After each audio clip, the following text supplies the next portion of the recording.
परमेश्वर के दैनिक वचन। मनुष्यों में लोगों को 3 प्रकार से वर्गीकृत करता हूं। पहले प्रकार के लोग अविश्वासी हैं। ये वे हैं जो धार्मिक विश्वास रहित हैं, उन्हें अविश्वासी कहते हैं। अविश्वासियों की बहुत बड़ी संख्या केवल धन में विश्वास रखती है। वे केवल अपना स्वार्थ सिद्ध करते हैं। वे भौतिकवादी हैं और उनका विश्वास केवल भौतिक संसार में है। वे न तो जीवन मरण चक्र में और न ही देवताओं और भूत प्रेतों की कथाओं में विश्वास रखते हैं। मैं उन्हें अविश्वासियों के रूप में वर्गीकृत करता हूं और वे पहला प्रकार हैं। दूसरा प्रकार अविश्वासियों से अलग विभिन्न मतों के मानने वाले लोगों का है।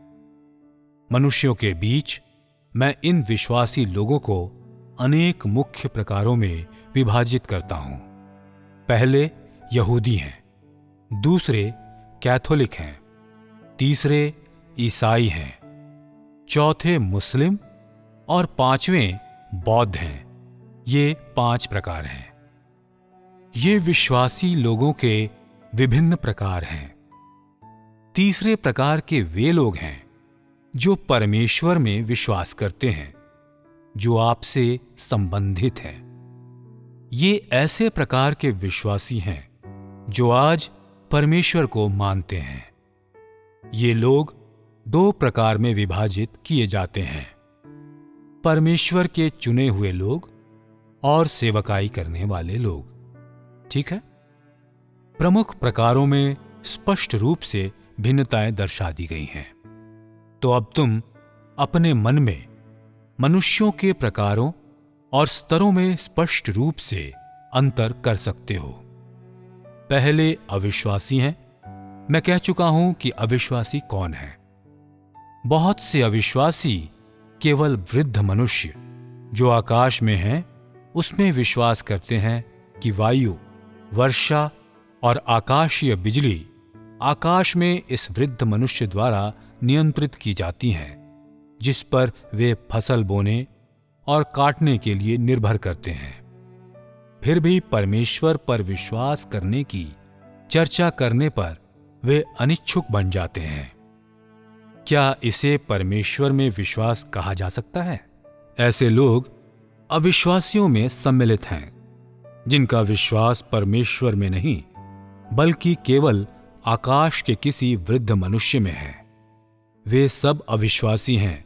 वे सब जो परमेश्वर में विश्वास नहीं करते या उसका अनुसरण नहीं करते, अविश्वासी हैं। दूसरे प्रकार के वे हैं जिनका संबंध 5 बड़े धर्मों से है, जो अस्पष्ट परमेश्वर में विश्वास रखते हैं। तीसरे प्रकार के वे हैं जो व्यवहारिक परमेश्वर में विश्वास करते हैं, जो अंतिम दिनों में देहधारी हुआ है, जो आज परमेश्वर का अनुसरण करते हैं। और मैंने क्यों सारे मनुष्यों को इन प्रकारों में विभाजित किया है? क्योंकि उनके गंतव्य और अंत भिन्न है। यह एक पहलू है, क्योंकि जब ऐसी विभिन्न जातियां और इस प्रकार के लोग आत्मिक संसार में लौटते हैं, तो उनमें से प्रत्येक भिन्न भिन्न स्थान पर जाएगा। उन पर जीवन मृत्यु चक्र के भिन्न भिन्न नियम लागू होंगे। और यही कारण है कि मैंने मनुष्यों को इन मुख्य प्रकारों में वर्गीकृत किया है। अविश्वासियों का जीवन और मृत्यु चक्र। आइए हम अविश्वासियों के जीवन और मृत्यु के चक्र से आरंभ करते हैं। किसी मनुष्य की मृत्यु के पश्चात आत्मिक संसार का एक दूत उसे ले जाता है। और उनका कौन सा भाग ले जाया जाता है? उनका शरीर नहीं, बल्कि उनकी आत्मा। जब उनकी आत्मा ले जाई जाती है, तब वे एक स्थान पर आते हैं जो आत्मिक संसार की एक शाखा है। एक ऐसा स्थान जो हाल ही में मरे लोगों की आत्मा को ग्रहण करता है। जब उन्हें इस स्थान पर ले जाया जाता है, तो एक अधिकारी पहला निरीक्षण करता है। उनका नाम, पता, आयु और उन्होंने अपने जीवन में क्या किया, इन सब की पुष्टि करता है। जो कुछ उन्होंने अपने जीवन में किया उसे एक पुस्तक में लिखा जाता है और विशुद्धता के लिए उसकी पुष्टि की जाती है। इन सब निरीक्षण के पश्चात उस मनुष्य का व्यवहार और कार्य जो उन्होंने जीवन भर किया, उसके जरिए यह सुनिश्चित किया जाता है कि क्या वे दंडित किए जाएंगे या फिर से मनुष्य के रूप में जन्म लेंगे। यह पहला चरण है। क्या यह पहला चरण भयावह है? यह अत्यधिक भयावह नहीं है, क्योंकि इसमें केवल इतना हुआ है कि मनुष्य एक अंधकारमय अनजान स्थान में पहुंचा है जो अत्यधिक भयावह नहीं है।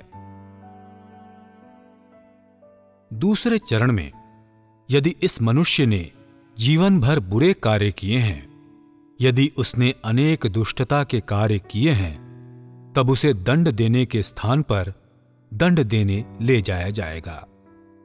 यह वो स्थान होगा जहां उन्हें ले जाया जाएगा। यह लोगों को दंड देने का नियत स्थान है। किस प्रकार के दंड उन्हें दिए जाने हैं, यह उनके द्वारा किए गए पापों पर निर्भर करता है और इस बात पर कि मृत्यु पूर्व उन्होंने कितने दुष्टतापूर्ण कार्य किए। द्वितीय चरण में होने वाली यह पहली स्थिति है। उनकी मृत्यु पूर्व उनके द्वारा किए गए कार्य और दुष्टताएं जो उन्होंने की, दंड स्वरूप जब वे पुनः जन्म लेते हैं, जब वे एक बार फिर से भौतिक संसार में जन्म लेते हैं, कुछ लोग मनुष्य बने रहेंगे और कुछ पशु बन जाएंगे। कहने का अर्थ है कि आत्मिक संसार में किसी व्यक्ति के लौटने के पश्चात उन्हें उनके दुष्टता के कार्यों के कारण दंडित किया जाता है। इसके अतिरिक्त क्योंकि उन्होंने दुष्टता के कार्य किए, अपने अगले जन्म में वे मनुष्य नहीं बनते बल्कि पशु बनते हैं। अब पशुओं की योनि में वे क्या बन सकते थे, उसमें गाय, घोड़े, सूअर और कुत्ते सम्मिलित हैं। 6 लोग आकाश के पक्षी बन सकते हैं या एक बत्तख या कलहंस। जब वे पशुओं के रूप में पुनर्जन्म ले लेते हैं तो मरने के बाद पहले की तरह आत्मिक संसार में लौट जाते हैं और मरने से पहले उनके व्यवहार के अनुसार आत्मिक संसार तय करेगा कि वे मनुष्य के रूप में पुनर्जन्म लेंगे अथवा नहीं। अधिकांश लोग बहुत अधिक दुष्ट कार्य करते हैं, उनके पाप अत्यंत गंभीर होते हैं और इसलिए जब उनका जन्म होता है तो वे 7 से 12 बार तक पशु बनते हैं। 7 से 12 बार। क्या यह एक भयावह स्थिति नहीं है? तुम्हें क्या चीज डरा रही है? एक मनुष्य का पशु बनना यह भयावह है और एक मनुष्य के लिए एक पशु बनने में सर्वाधिक दुखदायी बात क्या है? किसी भाषा का ना होना, केवल कुछ साधारण विचार होना, केवल वही कार्य कर पाना जो पशु करते हैं और केवल वही खा पाना जो पशु खाते हैं। बौद्धिक क्षमता और शारीरिक क्रियाकलाप एक साधारण पशु के समान होना, सीधे चलने योग्य न होना, मनुष्यों के साथ वार्तालाप न कर पाना और मनुष्यों के किसी भी व्यवहार और गतिविधियों का पशुओं से कोई संबंध न होना। कहने का आशय है कि सब बातों में पशु होना तुम्हें जीवधारियों में निम्नतम कोटि का बना देता है और यह मनुष्य होने से कहीं अधिक दुखदायी होता है। जिन्होंने बहुत अधिक दुष्टता के कार्य किए हैं और बड़े बड़े पापों को अंजाम दिया है, उनके लिए यह आत्मिक संसार में दंड पाने का एक पक्ष है। जब दंड की प्रचंडता की बात होती है तो यह इस बात पर निर्भर करता है कि वे किस प्रकार के पशु बनते हैं। उदाहरण के लिए, क्या एक कुत्ता बनने की अपेक्षा एक सूअर बनना अधिक अच्छा है? क्या एक सूअर एक कुत्ते से अधिक अच्छा जीवन जीता है या बुरा?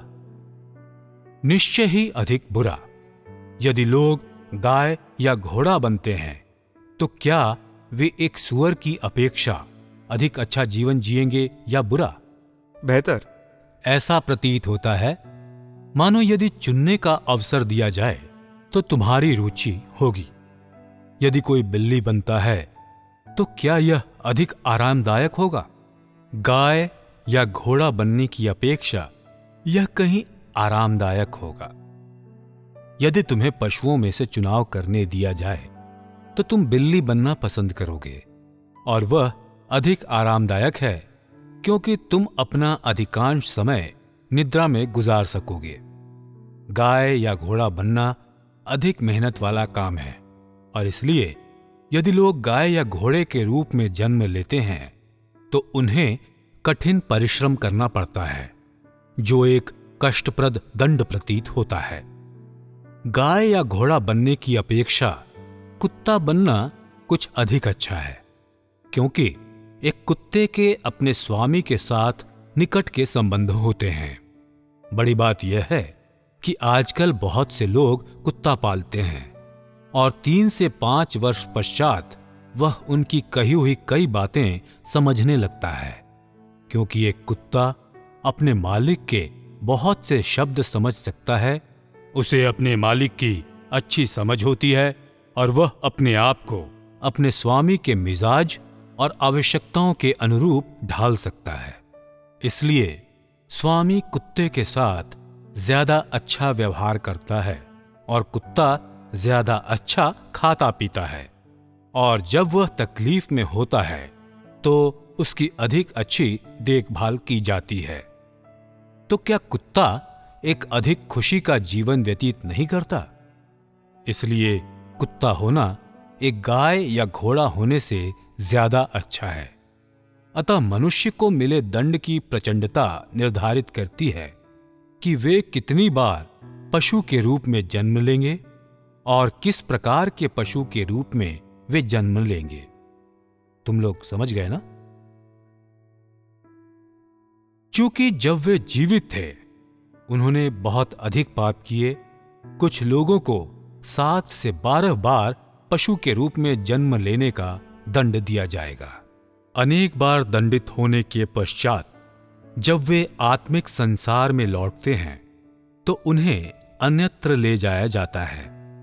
इस स्थान में विभिन्न आत्माएं पहले ही दंड पा चुकी होती हैं और उस श्रेणी की होती हैं जो मनुष्य के रूप में जन्म लेने के लिए तैयार हो रही हैं। यह स्थान प्रत्येक आत्मा को श्रेणीबद्ध करता है कि उसे किस प्रकार के परिवार में उत्पन्न होना है, जन्म लेने के बाद उनकी क्या भूमिका होगी आदि। उदाहरण के लिए, कुछ लोग जब इस संसार में आते हैं तो गायक बनेंगे और इसलिए उन्हें गायकों के मध्य रखा जाता है। कुछ लोग इस संसार में आते हैं तो व्यापारी बनेंगे और इसलिए उन्हें व्यापारियों के बीच में रखा जाता है। और यदि किसी को मनुष्य रूप में आने के बाद विज्ञान अनुसंधानकर्ता बनना है तो उन्हें अनुसंधानकर्ताओं के मध्य रखा जाता है। उनको वर्गीकृत किए जाने के पश्चात प्रत्येक को एक भिन्न समय और नियुक्त तिथि पर भेज दिया जाता है, जैसे कि आजकल लोग ईमेल भेजते हैं। इसमें जीवन और मृत्यु का एक चक्र पूरा होगा और यह अत्यंत नाटकीय होता है। उस दिन से जब कोई व्यक्ति आत्मिक संसार में पहुंचता है और जब तक उसका दंड समाप्त होता है, उन्होंने अनेक बार पशु के रूप में जन्म लिया होगा तथा वे फिर मनुष्य के रूप में जन्म लेने के लिए तैयार होते हैं। यह एक संपूर्ण प्रक्रिया है। और क्या वे जिन्होंने दंड भोग लिया है और जिन्हें अब पशु के रूप में जन्म नहीं लेना है, शीघ्र ही भौतिक संसार में भेजे जाएंगे कि मनुष्य बने, या उन्हें मनुष्यों के मध्य आने के लिए कितना समय और लगेगा? वह बारंबारता क्या है जिसके अनुसार ये लोग मनुष्य बनते हैं? इसके कुछ लौकिक प्रतिबंध हैं। आत्मिक जगत में जो कुछ भी होता है उसके कुछ उचित लौकिक प्रतिबंध और नियम हैं, जिन्हें यदि मैं संख्याओं के साथ स्पष्ट करूं तो तुम समझ सकोगे। उनके लिए जिन्हें अल्पावधि में जन्म दिया गया है, जब वे मरते हैं तो मनुष्य के रूप में उनका पुनर्जन्म तैयार किया जाएगा। लघुत्तम समयावधि 3 दिनों की होती है। कुछ लोगों के लिए यह 3 माह, कुछ लोगों के लिए यह 3 वर्ष और कुछ लोगों के लिए यह 30 वर्ष, कुछ लोगों के लिए यह 300 वर्ष, कुछ के लिए तो यह 3000 वर्षों तक भी होती है, आदि। तो इन लौकिक नियमों के विषय में क्या कहा जा सकता है और उनकी क्या विशिष्टताएं हैं? इस भौतिक संसार में, जो मनुष्यों का संसार है, आत्मा का आना आवश्यकता पर आधारित होता है। यह उस भूमिका के अनुसार होता है जिसे इस आत्मा को इस संसार में निभाना है। जब लोग साधारण व्यक्ति के रूप में जन्म लेते हैं तो उनमें से अधिकांश अतिशीघ्र जन्म लेते हैं कि मनुष्य के संसार को ऐसे साधारण लोगों की महती आवश्यकता होती है, और इसलिए 3 दिन के पश्चात वे एक ऐसे परिवार में भेज दिए जाते हैं जो उनके मरने से पहले के परिवार से सर्वथा भिन्न होता है। परंतु कुछ ऐसे होते हैं जिन्हें इस संसार में विशेष भूमिका निभानी होती है। विशेष का अर्थ है कि उनकी इस मनुष्यों के संसार में बड़ी मांग नहीं है। ऐसी भूमिका के लिए अधिक व्यक्तियों की आवश्यकता नहीं होती, और इसलिए उनके पुनर्जन्म में 300 वर्ष का अंतराल हो सकता है। कहने का तात्पर्य है कि यह आत्मा 300 वर्ष या 3000 वर्ष में एक बार आएगी। ऐसा क्यों है? क्योंकि 300 वर्ष या 3000 वर्ष तक संसार में ऐसी भूमिका की आवश्यकता नहीं होती है, और इसलिए उन्हें आत्मिक संसार के किसी स्थान में रखा जाता है। उदाहरण के लिए कन्फ्यूशियस को ले। चीन की संस्कृति पर उसका गहरा प्रभाव था। संभवतः तुम सब उसे जानते हो। उस समय उसके आगमन ने संस्कृति, ज्ञान, परंपरा और लोगों की सोच पर गहरा प्रभाव डाला था। परंतु ऐसे मनुष्य की हर एक युग में आवश्यकता नहीं होती है।